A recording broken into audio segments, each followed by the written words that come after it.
자, 우리는 지난 시간에 이제 로마 공화정의 성립 과정에 대해서 살펴봤고요. 그다음에 로마 공화정이 이제 로마 제국이 로마가 확장되는 과정에서 로마가 커지는 과정에서 이제 여러 가지 문제점들이 발생하고 삼두 정치의 결과 옥타비아누스가 권력을 장악했다라는 것까지 살펴보았습니다. 이 이후에 이제 로마가 제국으로서, 그러니까 황제가 다스리는 제정 정치 체제로서 변화하게 되는데요. 이때는 이제 기원전 1세기 경이었고요. 예수님이 태어나기 조금 전이죠. 그때부터 이제 로마가 제정이 시작돼서 5세기 정도까지 로마의 제정이었다 이렇게 이야기하는데, 사실 이거는 서쪽 기준이에요. 로마가 4세기 후반에 반으로 갈라져요. 동쪽 로마와 서쪽 로마로 갈라지는데, 동쪽 로마는 15세기까지 이어져요. 굉장히 긴 시간 동안 이어지죠. 동쪽 로마는 그래서 우리가 비잔티움이라는 이름으로 따로 배우게 될 겁니다. 우리는 오늘은 서쪽 로마를 기준으로 5세기쯤에 멸망하는 서쪽 로마를 기준으로 살펴보도록 할 거예요. 그래서 제정 로마가 있던 시기는 이제 중국의 한나라가 있던 시기, 그리고 위진남북조가 있던 시기고요. 그다음에 우리나라는 이제 삼국시대가 형성되고 발전하던 그런 시기. 그다음에 남아시아에서는 이제 쿠샤 왕조와 북타 왕조가 있던 시기. 서아시아에서는 이제 파르티아와 사산왕조 페르시아가 있던 시기입니다. 우리 지난 시간에 이제 옥타비아누스가 2차 삼두 정치에서 나머지 경쟁자 둘을 물리치고 권력을 장악했다라는 이야기까지 살펴봤습니다. 이렇게 권력을 장악한 옥타비아누스가요, 아우구스투스라는 칭호를 받는데요. 그래서 옥타비아누스, 아우구스투스 똑같은 사람이에요. 선생님도 지금 설명을 하면서 옥타비아누스라고 얘기를 할 때도 있고 아우구스투스라고 얘기할 때도 있을 텐데, 둘이 똑같은 사람이라는 것을 염두에 두고 시작을 하겠습니다. 이 아우구스투스라는 명칭은요, 존엄한 사람이다 라는 의미를 가지고 있고요. 그러니까 굉장히 높은 사람이다, 존경할 만한 사람이다, 이런 의미를 담고 있습니다. 옥타비아누스가 이제 다른 경쟁 상대, 경쟁 군인 정치가들을 무찌르면서 로마의 군대와 재정을 장악해요.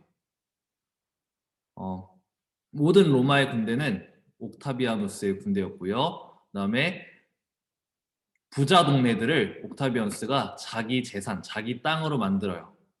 특별히 이집트 같은 지역을요.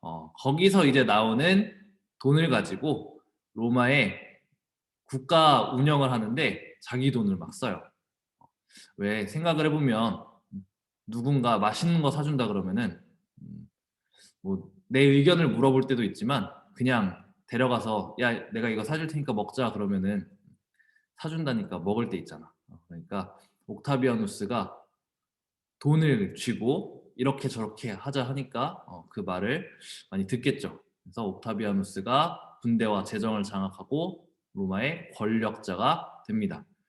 아우구스투스, 이제 옥타비아누스는 군 지휘권을 그래서 다 가지게 됐고요. 그다음에 공화정의 주요 관직들을 독차지합니다. 우리 지난 시간에 공화정의 주요 직책들, 정무관 자리들 한번 간단하게 살펴본 적이 있어요. 그 중요한 관직들을 전부 혼자서 다 차지한 거예요. 그렇게 되니까 여러 사람한테 분산되어 있던 권력과 권한이 한 사람에게 모두 갔죠. 그래서 황제와 다름없는 권력을 가지게 됩니다. 그래서 우리가 옥타비아누스, 아우구스투스를 로마의 황제다라고 불러요. 근데 중요한 거는 본인 스스로는 나 황제 아니야 라고 이야기를 합니다. 나는 황제가 아니고 프린캡스, 제1시민이야. 나는 시민 중에 그저 제일 위에 있는 시민일 뿐이야 라고 이야기를 합니다. 그래서 공화정의 체제를 유지해요. 겉으로 보기에는 공화정이에요. 겉으로 보기에는 공화정의 체제가 그대로 유지되고 있고 공화정의 관직과 시스템이 유지되고 있어요. 근데 실질적으로 들어갔을 때는 한 사람이 권력을 가지고 있어요. 로마 제정의 특이한 점이에요. 나중에 이제 겉모습도 황제가 다스리는 체제로 바뀌는 때가 있긴 한데 일단은 로마 제정이 시작됐을 때는 겉모습은 공화정이고 실질적으로는 황제가 다스리는 체제를 갖추게 됩니다. 자, 그렇다면 우리가 한번 생각해 봤으면 좋겠는 게 아우구스투스는 왜 나 황제야 라고 하지 않고 나 시민이야 라고 하면서 공화정의 체제를 활용했을까? 겉으로 보기에는 공화정처럼 보이게 정치를 운영한 이유가 뭘까? 한번 생각해 보았으면 좋겠습니다. 실질적으로 황제와 같은 권력을 가졌기 때문에 우리가 제정이다, 황제가 다스리는 정치 체제다라고 이야기를 했다고 했죠. 그리고 나중에는 이제 이 황제들을 신성시하기도 합니다. 죽은 후에 신격화해서 신전을 만들어주기도 하고요. 경우에 따라서는 살아있을 때 날 숭배해, 나 시민이지만 나 황제 아니지만 날 숭배해 이렇게 이야기하는 경우들도 있었다고 합니다. 이렇게 로마의 제정이 시작되었고요. 아우구스투스가 즉위하고 약 100년 후 1세기 후반부터 약 200년 동안을 우리가 로마의 평화 시대라고 부릅니다. 팍스 로마나라고도 부르는데요. 라틴어를 활용해서 로마의 평화 시대라는 뜻이에요. 200년 동안 유능한 황제들이 계속해서 등장을 하는데요. 이게 중국하고 우리나라하고 로마를 비교하면은 조금 달라요. 보통 중국이나 우리나라는 황제 혹은 왕이 죽으면은 그 다음 왕은 누구죠? 아들인 경우가 많죠. 아들들이 왕위를 이어요. 아들이 없을 경우에나 뭐 형제들한테 준다거나 조카들한테 준다거나 이런 경우들이 있는데 대체로 아들들입니다. 근데 로마 같은 경우는요, 아들들한테 물려주기도 하지만 그 아들이 친아들이 아닌 양아들인 경우도 있고요. 뭐 조카 혹은 사위 아니면 정말 나랑 혈연적으로 전혀 관계가 없는 사람들한테 황제 자리가 넘어가기도 합니다.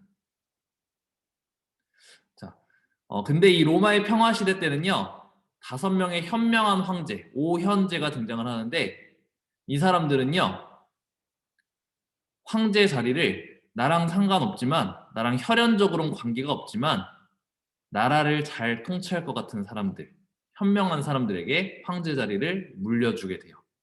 5명 다 그런 건 아니고 앞에 4명만 그래요. 마지막 1명은 자기 아들한테 물려줍니다. 그러면서 오현제 시대가 끝이 나는 거예요. 이 오현제 시대를 이제 로마의 전성기다라고 이야기를 하는데요. 로마가 이때 최대의 영토를 차지하기도 하고요. 도로와 화폐와 도량형과 이런 중앙 집권적인 체제를 강화하기도 하고요. 동서교역이 굉장히 활발하게 일어난 시기이기도 합니다. 그래서 굉장히 로마가 풍요로웠던 시기인데요. 근데 이 로마의 평화 시대가 끝나면서 로마에도 여러 가지 문제점들이 발생하기 시작합니다. 로마가 성장할 수 있었던 배경 중에 하나는요, 정복 전쟁이에요. 땅을 계속해서 넓혀가는 과정에서 거기서 얻어들이는 수익들이 있어요. 새로운 곳을 점령하고 거기서 이제 좋은 것들 가져오고 혹은 노예를 잡아오고 하는 것들이 있었는데 이제 로마의 평화 시대, 오현제 때는 이제 로마가 최대 영토를 찍었다 그랬죠? 더 넓어지지 않은 거예요. 그러니까 더 이상 정복이 없게 된 거죠. 더 이상 정복이 없으니까 정복을 통해서 얻어들이던 수익이 끊어졌고요. 노예가 새롭게 공급되지 않아요. 노예도 사람이니까 결혼해서 애 낳으면 되지 않나요? 라고 생각할 수 있지만 그 당시에 노예가 애 낳고 뭐 그렇게 가정생활을 영위할 수 있는 그런 상황이 잘 보장이 되지 않았기 때문에 노예는 새롭게 잡아와서 일을 시켜야 되는데 노예 수급이, 노예 공급이 이제 잘 안 되게 됩니다. 자, 그렇게 되면서 로마의 경제와 사회적인 문제들이 등장을 해요. 그렇게 된 게 이제 군인 황제 시대인데요. 이제 군인 황제 시대에는요, 여러 반란들이 일어납니다. 그리고 이민족들이 침입해 오고요, 도시와 상공업이 쇠퇴하고 콜로나투스라는 게 확산되는데, 아까 얘기했던 이제 정복 전쟁의 끝 해서 오는 여러 문제점들이 이렇게 터져 나오게 된 거예요. 사회가 혼란해지니까 다시 군인들이 등장해서 군인들이 황제 자리를 놓고 싸웁니다. 이게 반란이 일어나죠. 그다음에 로마가 너무 넓어졌어요. 외부에서 쳐들어오기에 국경선이 굉장히 넓어요. 그래서 그 넓은 국경선을 따라서 여러 민족들이 침입해 오기도 합니다. 그다음에 노예가 줄어들면서 경제적으로 이게 생산이 원활해지지 않으니까 도시와 상공업도 쇠퇴를 합니다. 그리고 세금을 막 도시에 엄청 매기기도 해요. 생산이 제대로 안 돌아가니까. 그러니까 도시 사람들이 이제 도시를 떠나는 모습도 보입니다. 그다음에 콜로나투스라 그래서 라티푼디움에서는 유력자들이 거대한 토지를 가지고 노예들을 잡아다 일을 시켰는데 이제 노예가 없어요. 그러니까 이 땅을 누구한테 일시키지 하다가 이제 가난한 빈민들 이 사람들을 데려다가 자 여기서 일해 라고 한 대신에 너는 이 땅에서 벗어날 수 없어. 이 땅에 혹은 그 유력자에게 예속시켜 버립니다. 묶어 버려요. 도망갈 수 없게. 이걸 콜로나투스라고 해요. 이 콜로나투스가 점차 늘어나게 됩니다. 그렇게 되면서 이제 사회적으로, 정치적으로, 경제적으로 로마가 전성기를 지나서 이렇게 하락세에 들어서게 됩니다. 이 하락세를 쇠퇴하는 것을 다시 좀 재정비해 보고자 했던 사람이 디오클레티아누스였는데요. 이 디오클레티아누스는 나라가 너무 커서 문제다라고 생각을 했어요. 나라가 너무 커서 쳐들어오는 것도 잘 못 막고 요 내부에서 행정도 잘 이루어지지 않는 거다라고 생각을 해서요. 제국을 넷으로 나눕니다. 로마를 4개로 나눠서요. 자기가 이제 제일 높은 황제의 자리에 오르고 그다음에 부황제들을 임명해요. 그래서 부황제들한테도 이제 지역들을 각각 맡긴 거죠. 그렇게 통치를 하고자 했습니다. 거기에 더해서 여러 가지 개혁 정책을 펼치는데요. 전제군주제로서 황제권을 강화하고자 해요. 이제 겉모습으로 보기에 공화정, 실제로는 황제가 다스리는 것 같은 체제, 이게 아니라 겉으로 보기에도 황제가 다스리는 체제로 아예 바꿔버립니다. 디오클레티아누스가 그렇게 바꿔요. 그래서 이제 로마가 정말 겉으로 보기에도 황제가 다스리고 실제로도 황제가 다스리는 국가가 되면서 황제권을 강화하고자 합니다. 황제에게 다른 사람들이 권위에 대해서 아무 말 할 수 없도록 그렇게. 왜냐면 이제 황제권을 강화해야 될 필요성이 있었던 게 제국을 넷으로 나눠서 통치하게 되면서 이 황제의 말을 듣지 않으면 이 부황제들이 그냥 독립해서 나가고 반란을 일으키고 하게 될 수 있잖아요. 그런 것들을 염려하지 않았을까 그렇게 생각을 해볼 수 있습니다. 그리고 화폐를 개혁하고요. 경제적으로 어려운 상황을 타개하기 위해서. 그다음에 군사를 개혁해요. 이민족들이 막 국경선을 넘어서 침입해 오니까 군대가 빨리빨리 움직일 수 있는 효율적인 체제로 바꾸고자 합니다. 두 번째 질문. 디오클레티아누스가 공화정의 체제를 버리고 전제군주제를 활용한 이유는 무엇일까? 라고 질문을 했는데요. 선생님이 잠깐 언급을 좀 했어요.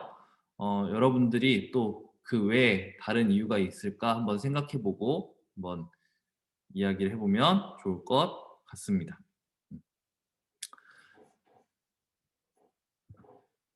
자, 디오클레티아누스가 이렇게 나라를 쪼개서 다스렸었는데요. 이제 콘스탄티누스가 등장을 하면서 이 넷으로 쪼갰던 제국을 다시 하나로 합칩니다. 넷으로 쪼개놓으니까 부황제들이 자기도 권력을 갖고 싶은 거예요. 서로 다퉈요. 그렇게 되니까 콘스탄티누스가 보기에 이거 넷으로 나눴다가 나라가 완전 쪼개지겠다라고 생각을 해서 나라를 하나로 합치고요. 그리고 수도를 콘스탄티노폴리스, 오늘날의 이스탄불, 나중에 비잔티움 제국 우리 배울 텐데요. 비잔티움이라고 불리는 도시로 천도를 하게 됩니다. 이제 로마 제국의 수도가 로마가 아니라 콘스탄티노폴리스가 돼요. 그럼 왜 수도로 옮겼는가? 이제 콘스탄티노폴리스는 동쪽에 있는 도시인데요. 이제 군인 황제 시대부터 경제가 떨어졌다 그랬죠. 쇠락했다 그랬죠. 근데 그래도 유일하게 경제적으로 좀 번성하고 번영한 도시, 이게 콘스탄티노폴리스였고요. 그리고 경제적으로 상황이 조금 더 나은 지역이 동쪽이었습니다. 왜냐? 동서교역의 종착지였기 때문에 그래요. 이 힘든 상황에서도 어쨌든 동서교역이 계속 이루어졌는데, 이 동서교역의 끄트머리에 있는 콘스탄티노폴리스가 그래서 여전히 경제적으로 좀 괜찮았던 지역이라서 수도를 아예 옮겨버립니다. 그래서 그 이후에는 이제 서쪽은 제국의 중심지에서 벗어나게 돼요. 그래서 로마가 갈라지고 나서 동쪽이 1000년 이상 더 간 거예요. 그리고 이 콘스탄티누스는요, 밀라노 칙령으로 크리스트교를 공인하게 되는데요. 이제 크리스트교는 잠시 후에 좀 더 살펴볼 거예요. 이제 기독교죠. 기독교가 로마 안에서 이제 믿을 수 있는 종교가 되게 됩니다. 그 전까지는 못 믿게 하는 종교였어요. 믿으면 이제 박해를 받는, 핍박을 받는 종교였는데 이제 인정받는 종교로 성장하게 됩니다. 자, 이렇게 디오클레티아누스나 콘스탄티누스나 국가를 안정시키기 위해서 여러 가지 노력들을 했는데요. 그럼에도 불구하고 로마가 결국에 동서로 갈라져 버려요. 왜 갈라지느냐?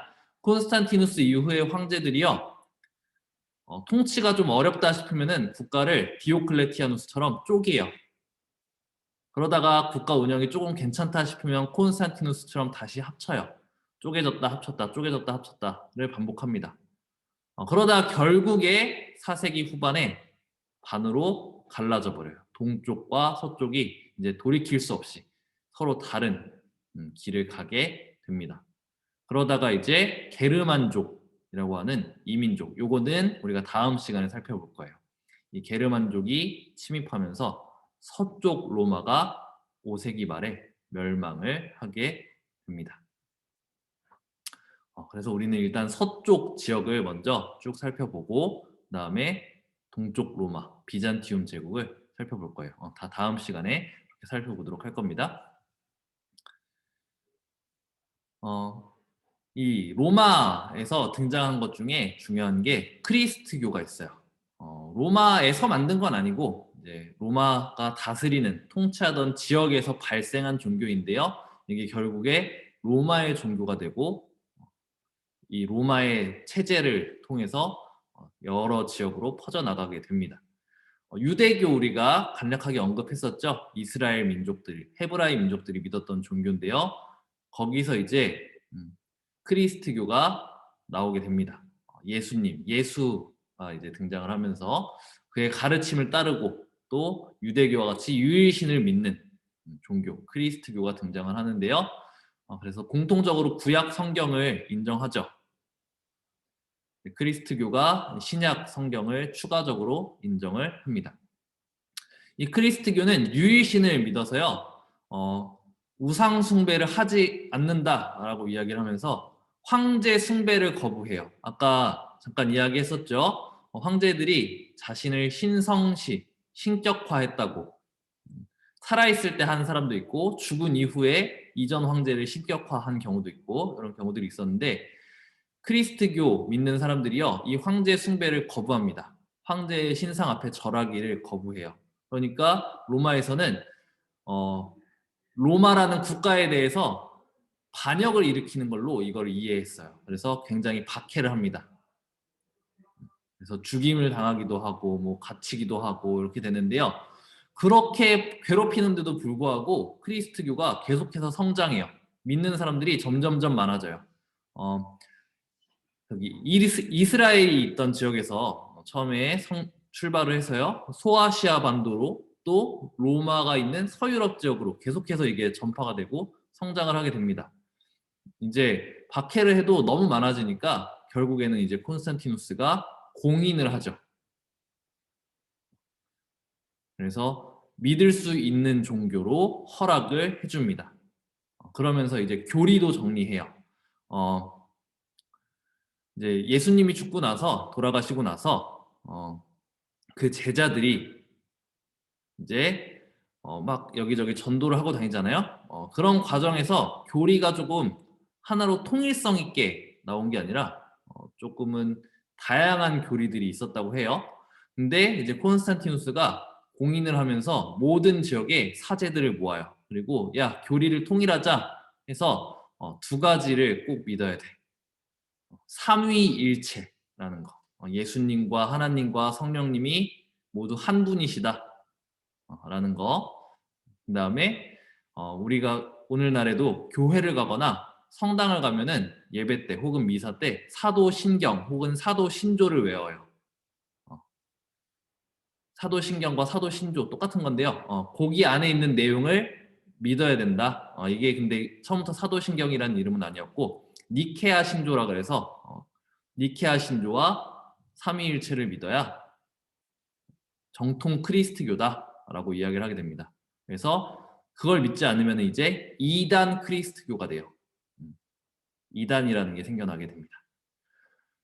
그리고 그 이후에 4세기 후반에 테오도시우스라는 황제 때는요, 이 크리스트교를 국교로 만듭니다. 이제 로마의 사람들은 모두 크리스트교를 믿어야 돼라고 이야기를 하게 돼요. 그렇게 되면서 로마의 행정 조직, 행정 체제와 교회의 조직이 이렇게 일치되는 현상이 나타납니다. 그러니까 교회가 세력을 넓히죠. 전도를 하고 교회를 세우는데 그거를 이제 로마의 행정 조직과 비슷한 시스템으로 갖춰 나가기 시작해요. 그래서 로마라는 세계 제국에 힘입어서 크리스트교가 세계 종교로 발전할 수 있는 기반을 닦습니다. 그 흔적이 어디에도 남아 있냐? 오늘날 로마 가톨릭 천주교에 남아 있어요. 교황을 중심으로 이렇게 그 밑에 추기경들이 계시고 그 밑으로 무슨 대주교들 이렇게 계시고 그다음에 신부님들이 쭉 이렇게 계시는데 구조를 보면은 로마 이제 바티칸 시국 거기가 중심지죠. 거기를 중심으로 무슨 대교구, 어디 대교구, 어디 대교구 이런 식으로 교구라는 체제를 형성해요. 이게 로마의 행정 조직을 본떠서 만든 교회의 조직인데요. 그 흔적이 여전히 남아있게 됩니다. 그리고 로마, 그리고 서유럽, 서유럽뿐만 아니라 동유럽도 마찬가지로 유럽 세계에 큰 영향을 미치게 되죠. 네, 그 외에 또 로마 문화를 우리가 살펴보게 되면요. 이 건물 여러분들이 익숙한 건물일 거예요. 로마에 있는 콜로세움이라는 건물이죠. 거대한 원형 경기장이었다. 여러분들도 한 번쯤은 사진을 보고 또 이야기도 들어봤을 것 같아요. 이렇게 거대한 건축물을 로마 사람들이 짓게 되는데요. 로마 사람들은 건축과 토목 분야에서 굉장히 뛰어난 능력을 발휘합니다. 그래서 뭐 콘크리트 같은 경우에도 오늘날과는 좀 다르겠지만 그래도 그 시기부터 콘크리트 같은 걸 사용했다 이렇게 이야기를 하죠. 그래서 건축과 토목적으로 굉장히 많은 업적을 남겼고 그때 만들었던 도로라든가 수로라든가 건축물들이 많이 남아 있어요. 그리고 그 중에 일부는 오늘날 사용할 수도 있을 정도로 잘 만든 것들이 있다고 합니다. 그리고 로마에서는 법률이 발전했는데요. 왜 우리 공화정의 발전 과정 보면서 12표법, 리키니우스법, 그다음에 호르텐시우스법 이렇게 봤었잖아요. 그런 식으로 로마에서는 법률이 체계적으로 계속해서 만들어져 갔다고 합니다. 그래서 나중에 동로마의 황제였던 유스티니아누스가 이 로마법을 총정리해서 유스티니아누스 법전을 만들어요. 그게 이제 이후 유럽 세계와 또 주변 세계에 영향을 미치게 되는데요. 이렇게 실질적으로 우리 생활과 가까운 분야, 실용적인 분야에서 로마 사람들은 뛰어난 능력을 발휘하게 됩니다. 그리고 이 로마 문화는요, 서양 문화의 원류가 되는데요. 로마가 넓은 영역을 차지하게 되면서요, 로마 문화를 여기저기 뿌리 내리게 됩니다. 오늘날 서유럽이라고 하는 지역, 그다음에 남부 유럽 지역, 동유럽의 일부 지역 전부 로마가 다스리게 돼요. 그리고 로마가 영토를 넓히면서 그리스도 차지하잖아요. 그리스를 차지하면서 그리스 문화도 많이 받아들이고 헬레니즘 문화도 많이 받아들이거든요. 그걸 로마식으로 소화해내요. 왜 우리가 그리스 신화라고 잘 안 하고 그리스 로마 신화라고 하는데 그리스 문화를 로마가 흡수해서 로마식으로 소화하면서 굉장히 유사한 모습을 많이 보이기 때문에 그래요. 어, 그리스 헬레니즘, 로마 문화가 그래서 서양 문화의 기본 밑바탕이 되고요. 그다음에 서양의 종교적으로 영향을 미치는 크리스트교를 이제 로마가 공인하고 국교화하면서 로마 문화에 융합시킵니다. 그래서 어, 서양 문화의 기반이 되는 여러 문화들을 융합하고 뿌리 내리게 했다. 그런 특징을 가지고 있습니다. 그리고 로마가 추가적으로 좀 개방적인 특징이 있었다고 해요. 그래서 능력에 따라서 신분이 올라가는 사례들도 꽤 많이 있고 점령당한 지역, 속주, 식민지인데요. 속주에서 태어난 사람이 황제가 되기도 하고 이런 능력주의적인 모습도 있어서 이 당시 다른 지역에 비하면 좀 개방적이었구나라고 평가를 받기도 한다고 합니다. 네, 여기까지 해서 우리가 로마 제국에 대해서 한번 살펴봤어요.